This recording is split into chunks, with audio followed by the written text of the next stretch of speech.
জাতীয় সংসদ নির্বাচনে ইঞ্জিনিয়ারিংয়ের অভিযোগে সাবেক উপদেষ্টা সৈয়দা রিজওয়ানা হাসান ও খলিলুর রহমানকে বিচার বিভাগীয় তদন্তের আওতায় আনার দাবি জানিয়েছে জামায়াতে ইসলামী। আজ রাজধানীতে বিক্ষোভ মিছিল থেকে খলিলুর রহমানকে পররাষ্ট্রমন্ত্রীর পদ থেকে সরিয়ে দেওয়ারও দাবি জানিয়েছে দলটি।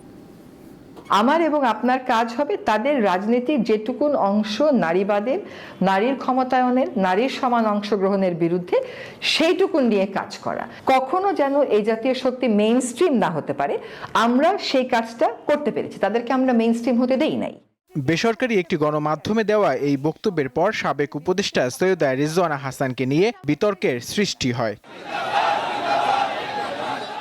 শুক্রবার জাতীয় মসজিদ বায়তুল মোকাররমে বিক্ষোভ মিছিল করে জামায়াত ইসলামী। এর নেতৃত্ব দেন দলটির সেক্রেটারি জেনারেল মিয়া গোলাম পরোয়ার। এ সময় নির্বাচনে ইঞ্জিনিয়ারিং এর অভিযোগ এনে সাবেক অন্তর্বর্তী সরকারের উপদেষ্টা সৈয়দা রিজওয়ানা হাসান ও খলিলুর রহমানের বিরুদ্ধে বিচার বিভাগীয় তদন্তের দাবি জানানো হয়। এই কথা থেকে জনগণের বিশ্বাস করার সুযোগ আছে যে আপনি হচ্ছেন সেই ইঞ্জিনিয়ারিং এর একজন আত্মস্বীকৃত রাষ্ট্রপতি।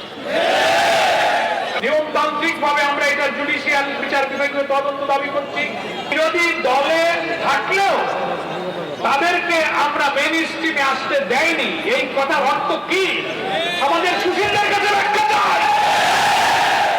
বিকেলে রাজধানীর একটি হোটেলে খেলাফত মজলিসের ইফতার মাহফিলে জামায়াতে ইসলামের আমির বলেন, 24-এর গণ অভ্যুত্থানের চেতনা বাস্তবায়ন করতে হবে। আমরা প্রয়োজনে জীবন দিব, কিন্তু 24 হারিয়ে যেতে দেব না ইনশাআল্লাহ। আমরা পরিষ্কার বলে দিচ্ছি, কোনো অন্যায় করে কেউ পার পাবে না। আমরা চোখ বন্ধ করে থাকবো, এই বাংলাদেশে এটা আর হবে না ইনশাআল্লাহ। তিনি বলেন, জুলাই না থাকলে নির্বাচন সহ সবকিছুই অস্তিত্ব হারাবে। 24 না থাকলে 26 সালের কোনো নির্বাচন নাই। এই সব কিছুর ভিত্তি হচ্ছে 24। নূর আলম, দীপ্ত সংবাদ, ঢাকা।